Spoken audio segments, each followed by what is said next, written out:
Greetings, beloved. It's Dr. Amanda Noelle, and this is 5 signs he is waking up. Divine masculine recognition. You're watching this video because you want to be with a woke divine masculine. And sometimes I might say man for this video, but just translate that word. It's for both sexes. The first one is courage. He is living his life with a great amount of courage. He's on his soul purpose. He's facing his fears. He's willing to have difficult conversations with you and face things that aren't really pretty because he's willing to be courageous in his truth. He is a way shower. He is, whether he's wearing hippie clothes and yoga pants, or if he's wearing a corporate suit, it doesn't matter on the outside. That is not the way to tell if someone's awake. But he's actually going out in the world and living courageously. And he is in that heart space of the lion heart, courageous with you. So he can speak to you from his voice of truth and courage. He's not holding back. He's not like a little boy who's skittish and afraid and needs to run anytime you're uncomfortable with something and you have something come up. He's actually very strong and courageous like a warrior. And even if you're an emotional woman and you have your period or your premenstrual and you're kind of just totally nuts that day, he's not like, oh, you're so emotional, I gotta run off and go drinking with my buddies. Sometimes they do need to have a space from us. They need to go in the man cave. That's okay. But he's not like a scaredy cat, you know? He's like the powerful lion, not the one in the Wizard of Oz when he's still that, cowardly lion. And number 2 is so important. He is on a healing path. Now, I'm not saying that he has to be going to a million sound healing retreats and meditating all day. Like I said, it can look so many different ways. But if he is not committed to healing himself and really wanting to be his own best friend and lover, and if he's not willing to or wanting to look at his wounds, his blocks, his psychological patterns, then he's not in his awakened state yet. He's still sleeping. The awakened divine masculine is looking at not only his light and his beauty and his power, he's also looking at his pain, and he's using his light and his beauty and his power to hold space for his early childhood wounds, his shortcomings, maybe his financial blocks. And instead of ignoring these things, he's rolling up his sleeves like the divine man that he is, or divine masculine that he is, and he's really showing up with all of the light and the love in his heart. This could mean that he's seeing counselors, he's part of some type of mentorship program. It could be that he does do the retreats. There's an infinite number of ways that it looks like.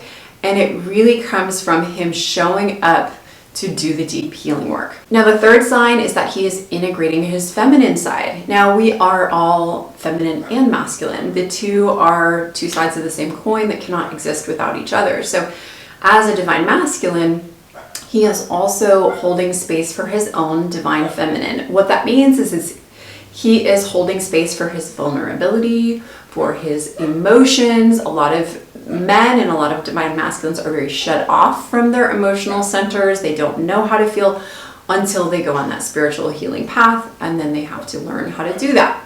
My husband Jack says that he was completely shut off from his emotions. That's why he suffered from depression for many years until he worked with a mentor and he identified the emotions he had, and he learned how to regularly go, oh, this is what I feel now. And he started diving into his emotions. Had he not done that, I would never be able to be felt by him, be held by him, be in love with him, and really connect on all the levels of the chakras, including the feeling center, the second chakra. Feelings and intuition are feminine, and the logical mental mind is masculine. They go so well together. We have to balance them at the heart. And the masculine that are only coming from logic and their head and they're cut off from their emotions, it's not going to create a lasting, fun, freaky relationship because it's only half of the story. The feminine is also vulnerable and sensitive, so he has to be willing to say, oh, I'm feeling a little sensitive, or to acknowledge that he's sensitive. My husband will literally say, can you touch me lighter? I'm actually really sensitive in this area.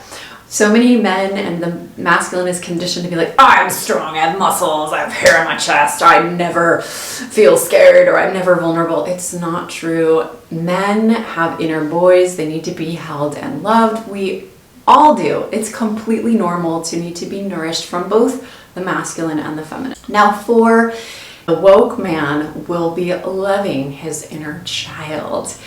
The inner child is that innocent, naive, and sometimes even ignorant part of ourselves who's also incredibly loving and irrational and playful and has to be taught how things work in the world.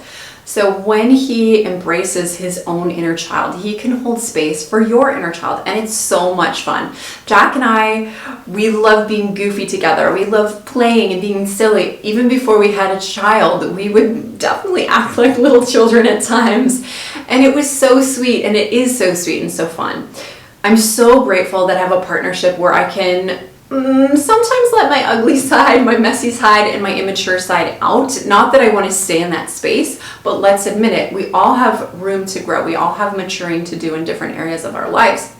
And had Jack not honored and healed his inner child to a greater extent, he wouldn't be able to honor mine. Now, healing the inner child is so important, and you might not even know how to heal your own inner child, or you might not have done inner child healing work. I'm here to say that unless you've done this, you're probably gonna have a rough time really entering into the deep, committed, sacred twin flame union. Because whether we're 42 like me, or whatever age, you're also age 0, 1, 2, 3, 4, 5. We have all the memory in our DNA, in our cells, in our subconscious mind. 95% of the thoughts that we have are stored in the subconscious mind. So our inner child is always there with us, and oftentimes our inner child does not want to do what our inner adult wants. Maybe your inner adult knows that you need to do something in order to grow your business, or in order to have a happy, healthy relationship, and the inner child is like, no, I just want to be immature and I just want to go off and not care about this. I don't want to have to learn new tools. This is painful. This is uncomfortable. So it's about really holding space and letting our inner child have her or his experience, and also coming from that mature adult. Most people are walking around with incredibly wounded inner children and also wounded adults, and they've never done this deep healing inner child work. When the Divine Masculine is fully on his awakened path, he has done a lot of inner child healing work, whether he knows it or not. He's really playing with that energy. He's playful, he's loving, he's unconditionally loving towards his little messy self, as well as his powerful warrior. Now, the fifth and final sign that he is an awakened masculine is that he is putting himself first, doing things that he loves. He's filling himself up with joy. He's in love with himself, and he's coming from that full cup. That will allow him to attract his beloved, who is also doing the same. Then you want to be filling yourself up too. And that's why I always encourage the Divine Feminine to pursue her passions, to step into her power, to become her own lover, and to marry herself first. When she does this and she's embodying her bliss, her pleasure, her power, then it's natural to magnetize. The bee comes to that flower, right? The nectar pulls him in.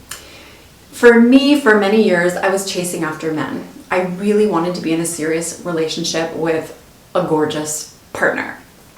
Now, what blocked me was I didn't have the confidence to pursue my own passions and to really love myself and give myself the permission to be what I wanted to be, which was ultimately I wanted to be a spiritual teacher, a priestess. And it was like this passion, and I was equally terrified. And I had to get over this massive hurdle of going from either having dysfunctional desk jobs, being in a relationship with bosses that I didn't like, or jobs that were not making me happy, or following my own passion but not making any money and feeling like this sucks. I'm not passionate about being poor.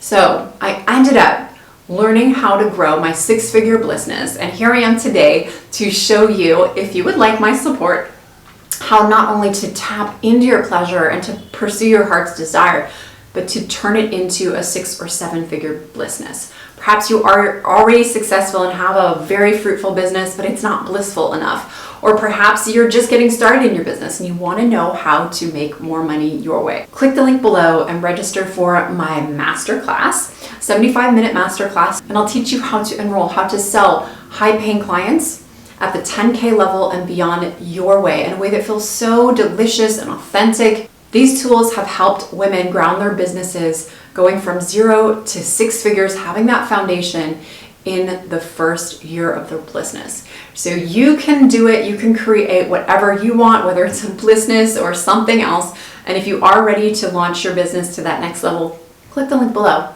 Now, if you're going to take away one thing from this video, it's honestly to self-love, to do you first, to do all of these things that you want to see in the Divine Masculine, to do for yourself, and start to recognize how are you showing up, and also how are you mirroring that in the men that you're pulling in or the Divine Masculines that you're pulling in, and how would you like to mirror it with the partners that you're pulling in or the twin flame that you're pulling in, and also how you're holding yourself in your own Divine Masculine. Are you being your own lover? And if not, you can definitely change that, committing to yourself. So I hope to see you at the masterclass, and I'll definitely see you in the next video. Namaste, namaste.